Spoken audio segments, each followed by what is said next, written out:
Fala aí, galera do Ranking, beleza? Juros no Brasil, uma das taxas mais altas do mundo, mais abusivas, no cheque especial. O banco vem no final do mês, enfia a faca em você, no seu fígado e torce, assim, extrai cada gota do seu sangue pro lucro dos bancos. Esses bancos malvados, gananciosos, lucrativos. E agora, finalmente, o senador Álvaro Dias, do Podemos do Paraná, veio nos defender. E através do PL 1166 de 2020, agora o Senado Federal vai votar um teto nos juros que pode cobrar, e aí vai salvar todos nós. Eles são muito bonzinhos, esses senadores. Mas será que é isso mesmo, pessoal? Será que essa interpretação, ela resiste ao teste dos fatos? Vamos aqui comigo pensar um pouco sobre esse assunto tão importante. Já dizia o famoso economista Milton Friedman que as políticas públicas a gente tem que julgar elas pelo resultado que elas dão e não pelas intenções. Então, sem dúvida, essa proposta do Álvaro Dias, de limitar os juros, pelo menos soa com a melhor das intenções, e todo mundo que não entende muito do sistema bancário, de economia, vai falar que lindo e aplaudir e tal. Muito bem. Vamos ver agora o teste dos resultados, porque a gente sabe que de boas intenções o inferno está cheio. E esse é somente mais um caso. Quando você paga juros para o banco, tem uma pizza que é mais ou menos como que os bancos em geral distribuem esse dinheiro, para onde que vai o juro que você paga. Então, se a interpretação do senador está certa, os bancos têm um baita lucro e aí exploram... Peraí, tira essa parte toda. Peraí. Quando você paga juros para o banco, para onde que vai esse dinheiro? A gente levantou aqui dados oficiais do Banco Central, divulgados pela Infomoney, e a pizza, mais ou menos, de como que o dinheiro é distribuído é da seguinte maneira. 25% do que você pagou de juros serve para custear o banco, é despesa do banco, agência, funcionário e tal. 14% é o lucro dos bancos, é um lucro alto, mas é a menor parte das quatro, é 14%. Ele é mais alto do que o lucro em outros países, porém não é a maior parte do dinheiro que você paga para juros. Porém não é a maior parte dos juros que você paga.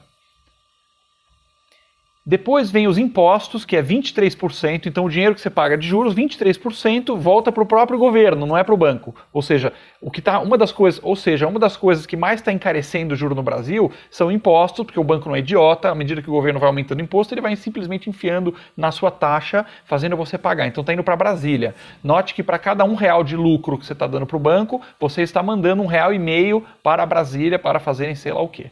E por fim, pessoal, a maior despesa disparado de todas é 38%, quase 40% de tudo que você paga de juros é para cobrir a inadimplência, ou seja, para cobrir o calote de outros. Então, notem que no momento que você dá uma canetada boazinha, lá do governo, tem que baixar na marra os juros, o que o banco vai fazer com a mais absoluta certeza? Ele vai falar, bom, com essa taxa agora...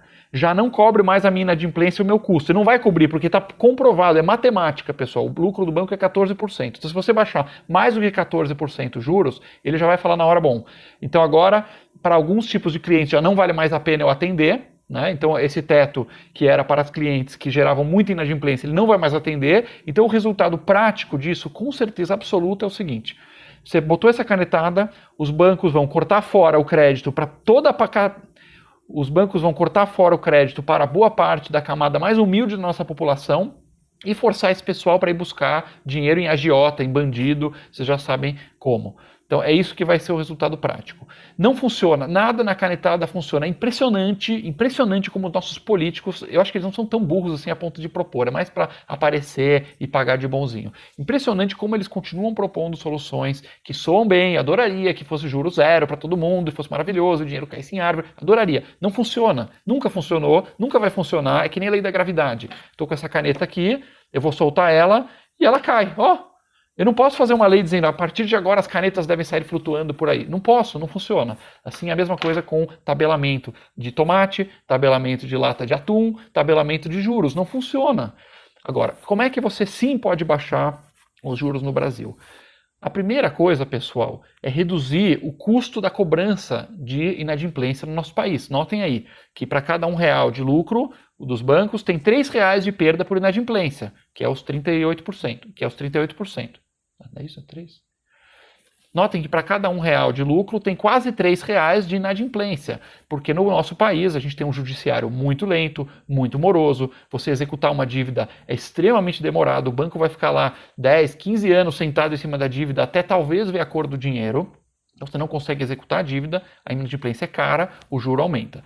Uma medida que facilitaria muito é uma medida que é super defendida tanto por alguns liberais quanto pela esquerda, que é a regularização das propriedades urbanas.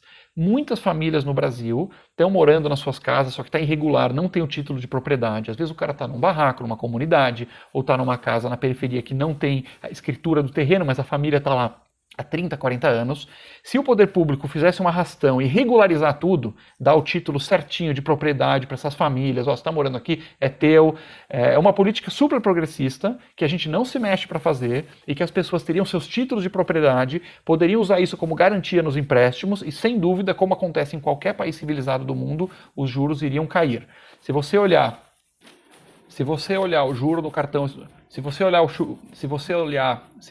juro no cheque especial no Brasil, que pode chegar a 200, 300% ao ano, e comparar com o juro, por exemplo, nos Estados Unidos, uma família lá que tem a sua casa regularizada, que pode dar a casa em garantia, porque a casa em garantia não é um negócio malvadão. A casa em garantia é uma forma do banco poder baixar a sua taxa. Então aqui no Brasil você paga 200, 300, 400% de juros, lá você paga sabe quanto? 4, 5% ao ano. Agora, por que isso? Porque o banco nos Estados Unidos é bonzinho? Não, lá os banqueiros são generosos, lá o banqueiro não gosta de ganhar dinheiro. Só no Brasil que o banqueiro é malvado. Lá nos Estados Unidos, na Alemanha, no Japão, na Inglaterra, os banqueiros são bonzinhos e gostam de fazer preço barato. Não.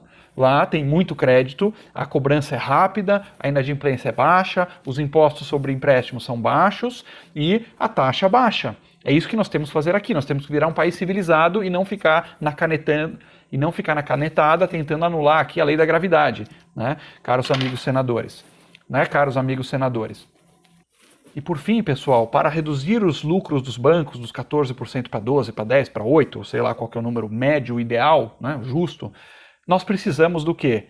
De mais imposto nos bancos, de infernizar mais os bancos? Não, à medida que a gente vai infernizando os bancos vão indo embora do Brasil, vai sobrando cada vez menos bancos aqui, que ficam com cada vez mais poder. Nós precisamos de mais bancos, mais fintechs, mais empresas inovadoras que causam disrupção, né, que tomam o mercado dos bancos. A gente precisa aqui não ter 2, 3 bancos que dominam o Brasil, e sim ter 20, 30, 50 bancos. Só de bancos que deixaram o nosso país nos últimos anos, horrorizados aí com a burocracia, falaram, não aguento mais o Brasil, tchau, boa sorte. Eu tenho aqui na minha tela ABN. Ó, só de bancos que deixaram o Brasil nos últimos anos, temos ABN AMRO, BBVA, Bank Boston, Citibank, HSBC, ou seja, alguns dos maiores bancos do mundo que poderiam estar aqui, que já estavam no Brasil, aliás, trabalhando, competindo com os nossos bancos gigantes, horrorizados com burocracia, com complicação, com a dificuldade de fazer negócio no Brasil, falaram, tchau queridos, boa sorte, curtam aí o Brasil, vão embora. Venderam suas operações e caíram fora. Então, alguma coisa está errada. Porque se a gente ficar só naquela visão populista, o banco ganancioso e ganha muito dinheiro, se fosse tão bom assim, viriam todos os bancos do mundo trabalhar aqui. E eles não ficam, eles vão embora. Então nós precisamos regras mais simples, menos tributação em cima dos bancos, mais competição para eles se matarem e terem que baixar a taxa, mais facilidade para cobrar a inadimplência, e aí sim, naturalmente, nós vamos aproveitar a lei da gravidade para que os juros caiam segundo leis da física, e não segundo leis mágicas que só existem na imaginação e não segundo leis mágicas que só existem na imaginação de alguns senadores. Se você gostou desse vídeo, siga o Ranking dos Políticos nas redes sociais.